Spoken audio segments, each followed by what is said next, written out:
Hi Saturday morning இந்த வீடியோவில் ஒரு குட்டி Saturday routine afternoon lunch menu and unboxing Meesho products இதெல்லாம் தான் பார்க்க போகிறோம். இன்றைக்கி டே கொஞ்சம் இயர்லியராகவே ஸ்டார்ட் ஆகிடுச்சு. மார்னிங் ஏஞ்சதும் வேலையாக இருந்த மாதுளை பழத்தை எல்லாம் எடுத்து வாஷ் பண்ணிவிட்டு உரிச்சு ஜூஸ் போட்டாச்சு. எங்கள் வீட்டில் இருக்கவங்க ஃப்ரூட்ஸை கண்டாலே வெறுக்கிறாங்க. அது ஏனே தெரியல. ஒன்று நம்ம உரிச்சு கொடுக்கணும், இல்லை ஜூஸ் போட்டு கொடுக்கணும். அதனால் இருந்த மாதுளை பழம் எல்லாத்தையும் எடுத்து ஜூஸ் போட்டாச்சு. இந்த ஜூஸில் நான் பெருசாக எதுவுமே ஆட் பண்ணல, ஜஸ்ட்டு வாட்டர் மட்டும்தான் சேர்த்துருந்தேன். அப்புறம் கொஞ்சோண்டு ஸ்வீட்னஸ்க்கு நாட்டு சக்கரை மட்டும் சேர்த்துக்கிட்டேன். இதுவே குடிக்க நல்லா இருந்தது. மார்னிங் ஏஞ்சதும் ஃபஸ்ட்டே மாதுளை ஜூஸ் தான். நல்லா ஹெல்த்தியாக டே ஸ்டார்ட் ஆச்சு. அடுத்தது எனக்கு மட்டும் சூப்பராக ஒரு டீ போட்டுக்கிட்டேன். என்ன தான் மார்னிங் இதை குடிக்கக்கூடாது நம்ம எவ்வளோ கண்ட்ரோல் பண்ணாலும் முடியல. போக போக கொஞ்சம் கொஞ்சமாக கம்மி பண்ணணும்.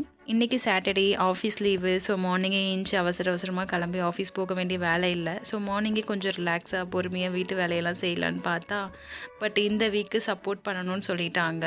ஸோ முடிஞ்ச அளவுக்கு மார்னிங்கே எவ்வளோ வேலை செய்ய முடியுமோ அந்த அளவுக்கு கொஞ்சம் ஃபாஸ்ட்டாக பண்ணிகிட்டு இருந்தேன். எல்லா வீக்கெல்லாம் பெருசாக சப்போர்ட் பண்ண சொல்ல மாட்டாங்க. மந்த்லி 1 or 2 டைம்ஸ் இருக்கும். கண்டிப்பாக அப்போ நம்ம சப்போர்ட் பண்ணுற மாதிரி தான் இருக்கும். கண்டிப்பாக ப்ராடக்ட் பேஸ்டு ப்ராஜெக்ட்ஸில் இந்த மாதிரி இருக்கும். வீட்டில் வேர்க்கடலை இருந்தது, அதை வாஷ் பண்ணிவிட்டு ஒரு சைட் வேக போட்டுட்டேன். இன்னொரு பக்கம் லாஸ்ட் வீக் யூஸ் பண்ண ட்ரெஸ் எல்லாம் வாஷிங் மிஷினில் துவைக்க போட்டுட்டேன்.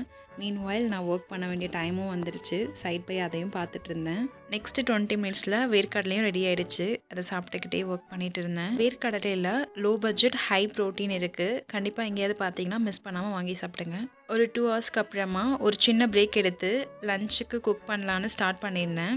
முன்னாடியே லஞ்சுக்கு தேவையான அரிசி பருப்புலாம் ஊற வச்சுட்டேன்.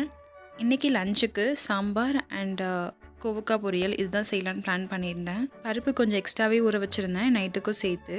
பருப்பு வேக வைக்கும் போதே தக்காளி, வெங்காயம், பூண்டு, பச்சை மிளகாய், தேவையான அளவுக்கு மஞ்சத்தூள், பெருங்காயத்தூள் எல்லாமே சேர்த்து கூடவே தேவையான அளவுக்கு தண்ணி சேர்த்து வேக போட்டுட்டேன். ஒரு 3 to 4 விசில் விட்டு எடுத்தோம்னா பருப்பு நல்லாவே வெந்துடும்.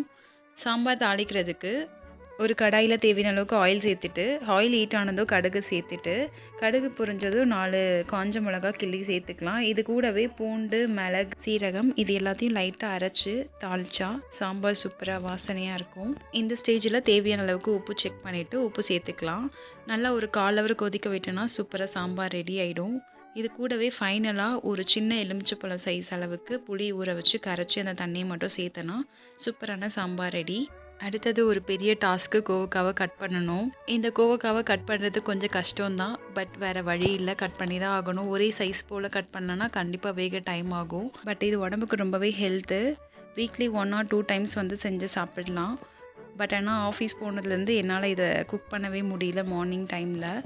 ஆஃபீஸில் லன்ச் மெனுவில் வீக்லி 1 டைம் அது இது இருக்கும். ஆனால் அந்தளவுக்கு டேஸ்ட்டு நல்லா இருக்காது. ஏன்னா அவங்க அவ்வளோ ப்ராப்பராக செய்ய மாட்டாங்க. வீட்டில் வர டேஸ்ட்டு கண்டிப்பாக வெளியே வராது இல்லையா. அதனால் இன்றைக்கி கோவக்காய் தான் செய்வேன்னு சொல்லி அடம் பிடிச்சி வாங்கிட்டு குக் பண்ணிகிட்டு இருந்தேன். எங்கள் வீட்லேயும் இது சாப்பிட்டது கிடையாது. எனக்காக அவங்களும் பழகிக்கிட்டாங்க. அவங்களுக்கும் இப்போ பிடிச்சிருச்சு. இந்த பொரியல் செய்கிறது ஈஸி தான். எல்லா பொரியலும் செய்கிற மாதிரி தான். ஆனியன் நல்லா வதங்கினதும் கட் பண்ணி வச்சுருக்க கோவக்காவை போட்டு தேவையான அளவுக்கு உப்பு, மிளகாய்த்தூள் போட்டு நல்லா கொஞ்சம் ட்ரை ரோஸ்ட் பண்ணதும் தேவையான அளவுக்கு தண்ணி சேர்த்து ஒரு 20 to 30 நிமிஷம் போல் வேக வச்சோன்னா கோவக்காய் பொரியல் ரெடி ஆகிடும். இன்றைக்கி லன்ச் மெனு சிம்பிளாக சாம்பார் அண்ட் கோவக்காய் பொரியலோட சிம்பிளாக முடிஞ்சு. ஆஃப்டர்நூன் லஞ்சுக்கு அப்புறம் ஒர்க் கண்டினியூ பண்ணி ஒரு 5 o'clock போல் ஒர்க் எல்லாம் முடிச்சாச்சு. மீஷோவில் ஆர்டர் பண்ணியிருந்த 2 ப்ராடக்ட் இன்றைக்கி டெலிவரி ஆயிருந்தது. சரி, அதை அன்பாக்ஸ் பண்ணிகிட்டு இருந்தேன். அப்படியே உங்கள் கூட ரிவ்யூ ஷேர் பண்ணிக்கலான்ட்டு. இந்த ப்ராடக்ட் மெயினாக நான் கிச்சனுக்காக தான் வாங்கியிருந்தேன். பிளேட்ஸ் எல்லாம் ஹோல்ட் பண்ணி வைக்கிற மாதிரி ஸ்டெயின்லெஸ் ஸ்டீல் ஸ்டாண்டு. இதுவும் நான் ரொம்ப நாளாக பார்த்துருந்த ஒரு ப்ராடக்ட் தான். இதோட ப்ரைஸும் கொஞ்சம் அஃபோர்டபுளாக இருந்ததுனால வாங்கியிருந்தேன். நான் பிக்சரில் பார்த்த மாதிரி எனக்கு அதே மாதிரி ரிசீவ் ஆயிருந்தது. டோட்டலாக ஒரு 9 ரேக் இருக்குது. ஸோ இதில் 9 பிளேட்ஸ் வைக்கிற மாதிரி கொடுத்துருக்காங்க. ஆனால் 9+ கூட நம்ம சைஸ்க்கு ஏற்ற மாதிரி வச்சுக்கலாம். அடுத்தது இந்த குர்த்தி தான் ஆர்டர் பண்ணியிருந்தேன். இது ஷார்ட் டாப்பு, ஜீன்கெல்லாம் யூஸ் பண்ணுற மாதிரி இருக்கும். இவ்வளோ தான் பிளாக் கலரில் ட்ரெஸ் எடுத்தாலும் ஆனால் பிளாக் மேலே இருக்க க்ரேஸ் குறையவே மாட்டேங்குது. இந்த டிசைன் நம்மக்கிட்ட பிளாக்ல இல்லையே, இந்த டிசைன் சூப்பராக இருக்குல்ல, இப்படின்னே நான் நிறைய பிளாக் தான் எடுப்பேன். ஒவ்வொரு டைமும் பிளாக் கலரில் ட்ரெஸ் எடுக்கும்போது அடுத்த வாட்டி கண்டிப்பாக பிளாக் எடுக்கவே கூடாது, வேறு கலர் தான் எடுக்கணும்னு நினைப்பேன். ஆனால் எப்படி இருந்தாலும் அது பிளாக்லேயே அமைஞ்சிடும். அது ஏனே தெரியல, பிளாக் எனக்கு அவ்வளோ பிடிக்கும். உங்கள் யாருக்கெல்லாம் பிளாக் ரொம்ப பிடிக்கும்னு மறக்காமல் கமெண்ட்ஸில் சொல்லுங்கள். இந்த ஷார்ட் டாப்புமே எனக்கு இதில் இருக்க ஃப்ளார் டிசைன் ரொம்பவே பிடிச்சிருந்தது. ஸ்லீவுமே 3/4 கொடுத்துருந்தாங்க. இந்த short top light blue, dark blue, white, ஜீன்க்கெலாம் ரொம்பவே சூப்பராக இருக்கும். இந்த குர்த்தியோட ப்ரைஸ் வந்து ரொம்பவே ரீசனபிளாக இருந்தது. நான் வந்து 198க்கு வாங்கியிருந்தேன். பட் இப்போ செக் பண்ணி பார்க்கும்போது 255 காமிக்குது. உங்களுக்கு பிடிச்சிருந்தா செக் பண்ணி பாருங்கள். கண்டிப்பாக இது வந்து சம்டைம்ஸ் வந்து ப்ரைஸ் குறையும். அப்போ வேணால் நீங்கள் வாங்கிக்கலாம். இந்த டாப் வந்து காட்டன் மெட்டீரியல்னால வியர் பண்ணவும் ரொம்ப கம்ஃபர்டபுளாக இருக்கும். ஈவினிங் போல் சடனாக தம்பி கால் பண்ணிவிட்டு ராயன் மூவி போகலாமான்னு கேட்டான். நான் வரல, எனக்கு ஒர்க் இருக்குடான்னு சொல்லிட்டேன். இல்லை நீ வந்தால் தான் நான் போவேன் அப்படின்னு சொல்லிட்டான். சரி நானும் அவன் கூட மூவி போய் ரொம்ப நாள் ஆகுதுன்னு சொல்லிட்டு போகலான்னு சொல்லியிருந்தேன். ஸோ அதுக்கு தான் கிளம்பிட்டு இருந்தேன். சன் டிவியில் ஆடியோ லான்ச் பண்ணும்போது அப்பா பார்த்துட்டு இருந்தார். அப்போ இந்த ராயன் மூவிக்கு போகணுன்னு சொன்னார். அதனால் அப்பாவுக்கு கால் பண்ணி வரீங்களான்னு கேட்டேன். அவரும் வரேன்னு சொல்லியிருந்தார். சரி நாங்கள் 3 பேரும் தான் மூவிக்கு கிளம்பியிருந்தோம். கடைசியாக நானும் அப்பா தம்பி சேர்ந்து 3 பேரும் பார்த்த படம் வந்து எந்திரன் மூவி தான். அதுக்கப்புறம் நிறைய மூவி பார்த்துருந்தோம். பட் நாங்கள் 3 பேரும் சேர்ந்து பார்த்த ஒரே மூவி வந்து அந்த மூவி. அதுக்கப்புறம் வந்து இந்த மூவி தான். இப்போல்லாம் மூவி பார்க்கறதுல பெருசாக இன்ட்ரெஸ்ட் இல்லை, டைமும் இல்லை. கொஞ்சம் டைம் கிடச்சா கூட ரெஸ்ட் எடுக்கலாமே அப்படின்னு தான் இருக்குது. சரி தம்பி கம்பல் பண்ணி கூப்பிட்டதுனால நானும் போயிருந்தேன்.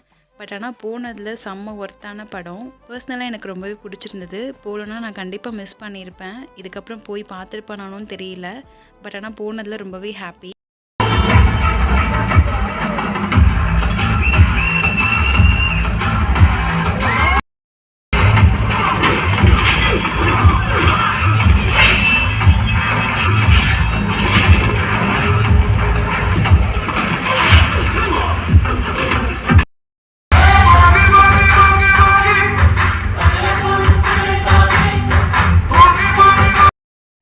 பர்சனலாக எனக்கு இந்த ஃபைட் சீன் ரொம்பவே பிடிச்சிருந்தது. அதோட பிரதர் சிஸ்டர் ரிலேஷன்ஷிப் ரொம்பவே அழகாக காமிச்சிருந்தாங்க. நீங்கள் ராயன் மூவி பார்த்துட்டிங்களா?